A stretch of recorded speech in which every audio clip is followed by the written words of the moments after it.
Serious, former gang members. What incident happened that made you realize you didn't want to be in a gang anymore? Brazilian here. I was a teenager in the mid-2000s. Used to hang with a lot of other kids who were also low middle class and had a lot of time and liberty to be on the streets causing havoc. A lot of them were hooligans. In Brazil, hooligans are really common in major cities with big football teams. But it's somewhat different from those in Europe. People hang in the torcidas organizadas, wear uniforms, sometimes carry guns and fight over petty shit with people from other torcidas. The main goal is to beat and steal the other crew's materials. Like shirts, hats, flags and this kind of shit. It's not uncommon to see people die over this ridiculous nonsense. Anyway, it was a large gang. But no one did heavy stuff. Like killing people, even though sometimes someone was packing a revolver or a pistol. At least I never heard of something like that. We used to beat the crap out of other people from other hoods. Though, some of us were really violent. A lot of my friends trained martial arts just for the sake of kicking people's ass on the street. I stopped hanging around because some of my friends got arrested for attempted murder. And they just didn't give a single fuck even after jail. Some of them also sold weed and I begun to wake up to the fact that shit was getting more serious. I had a lot of doubts before. After seeing people get wrecked over nothing. Like, random street fights were common. I saw a couple of random dudes getting their heads stepped on. Noses exploded, teeth broken, people threatening others with fire weapons. I chose to focus on school. And years later I'm a lawyer with no criminal background. Thankfully, my friends from that time are doing okay.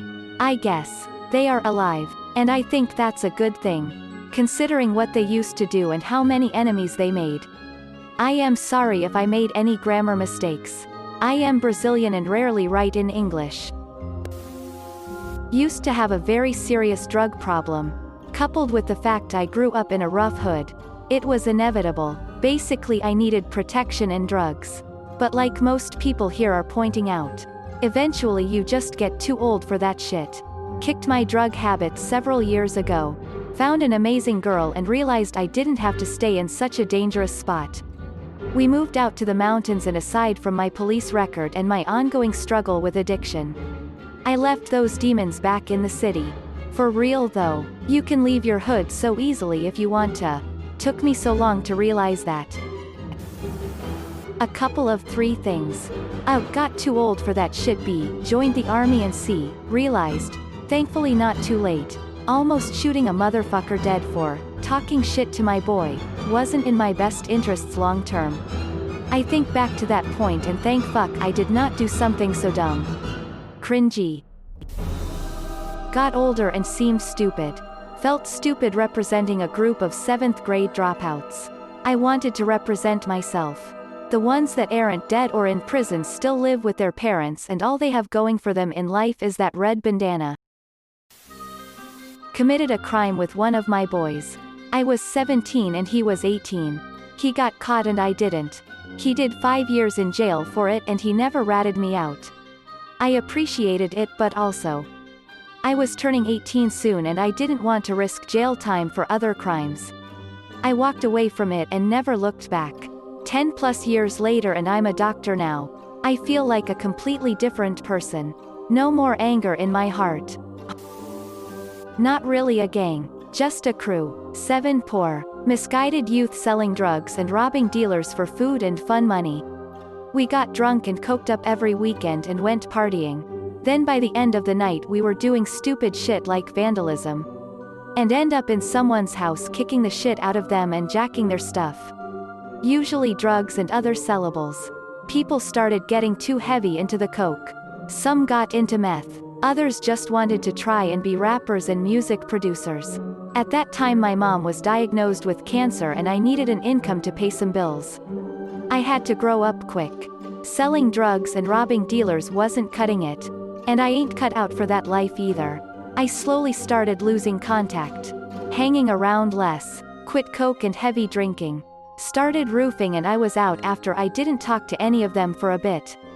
The one, my best friend who I grew up with, didn't take it too well and thought I was just a bitch and whatnot. I'm a bitch, so be it. Time away from the set with people that cared. Family overseas. Long story short, went to my dad's dirt poor village and saw how happy they were with nothing and how hard and backbreaking daily life was, but if you didn't move you didn't eat kinda shit.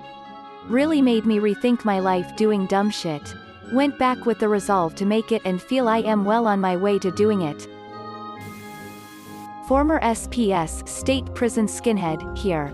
I fell in love with a Jewish girl once I made it back home. I'll be converting soon for our wedding. She thinks I should write a book lol. Age. I've been in some fucked up situations. But none of these deterred me. I was young and angry.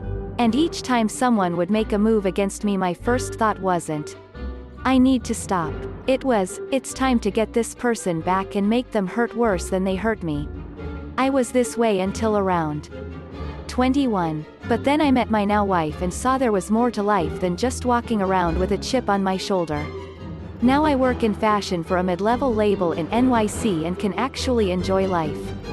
I keep in contact with my homies. And I love them, but you can see who stayed in that life a little too long. Some are dead, and not even from violence. From depression. They aged out of that life and found that they had no options. Couldn't find a job because of their criminal record. Didn't finish school or obtain a GED, so they couldn't even join the military. I watched them go from angry, to frustrated, to basically pleading for opportunities. Then, bam, gone. And these were the older guys everyone thought was cool when we were younger. But eventually we realized that wasn't the case. For the others that finished school, they're doing okay. Most work blue-collar or manufacturing jobs. They're happy for the most part. Or maybe just satisfied with complacency.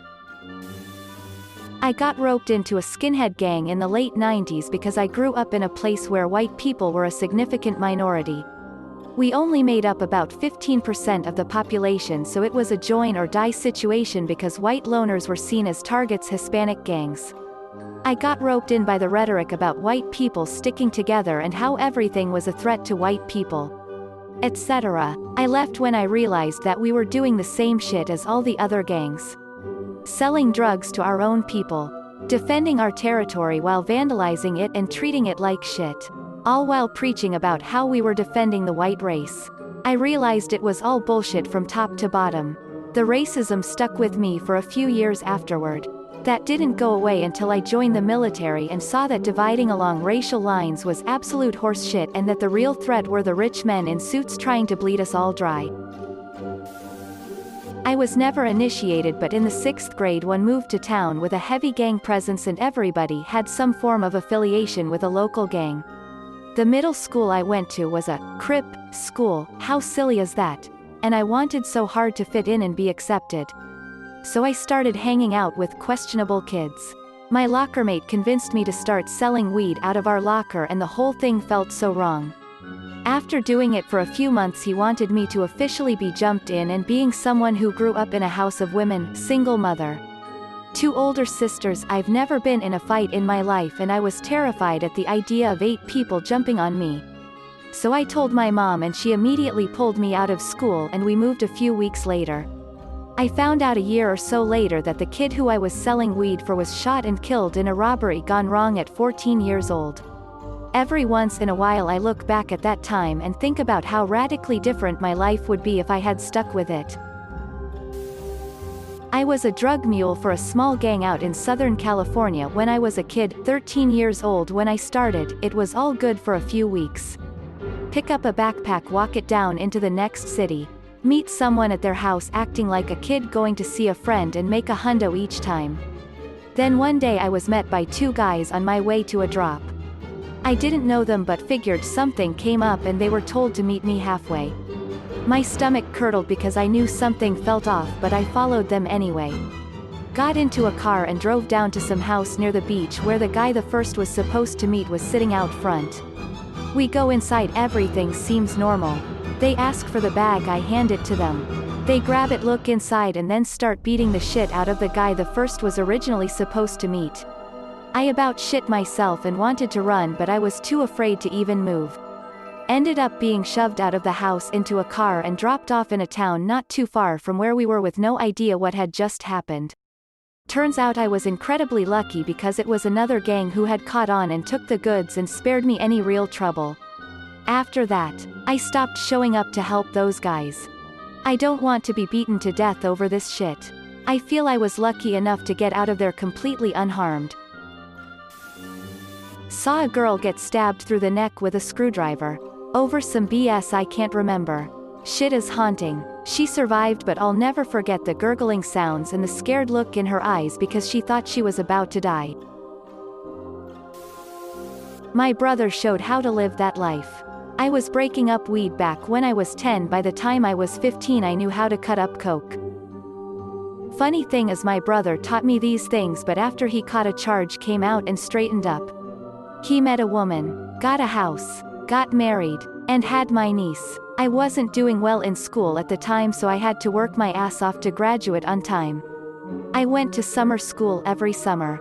Took 2 extra classes Monday through Wednesday my sophomore year after school. I don't regret us doing our dirt. We had to do what we had to do to stay afloat. But I would never want my kid, nieces, or nephews to ever be put in those situations.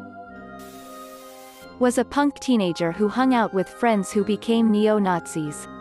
I wouldn't say I was full-fledged with them, but some of their ideals rubbed off on me no matter how contrary I naturally was to it. Anyways, a few large group fights later, backing up my buddies, bashing a few heads and stuff, I just realized, like, what the hell am I doing? I wasn't a Nazi. I didn't hate these people. I was defending trash human beings I called friends and defending ideals that I knew deep down I didn't agree with. Stopped hanging with that group. And straightened myself out. One day, as we had 100 times before, we walked into a grocery store. We each grabbed a 30-pack of beer or a couple bottles of liquor. And we walked right for the door without paying, basically daring someone to try and stop us. But this time, there was a new girl working.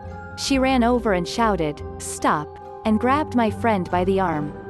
We all froze. My friend slowly turned his head to look at her hand as if it was a fly that had landed on him. Without moving a muscle, he looked her in the eye and in a cold voice I had never heard him use before. He said, "Bitch, you had better fucking let go of me." Suddenly, she seemed to realize the reality of the situation. She threw her hands up and jumped back a step. Her face a mask of fear. The terror I saw in her eyes.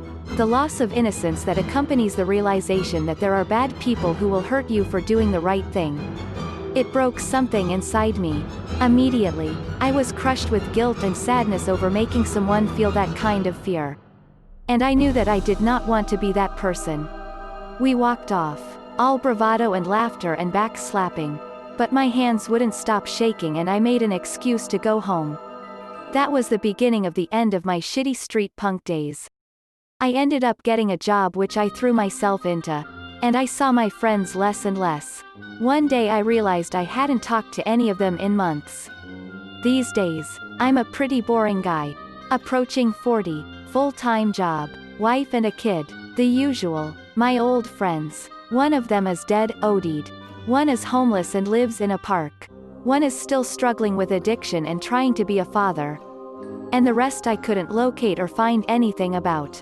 I feel lucky to have gotten out when I did.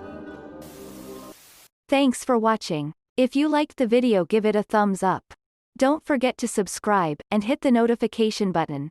See you next time.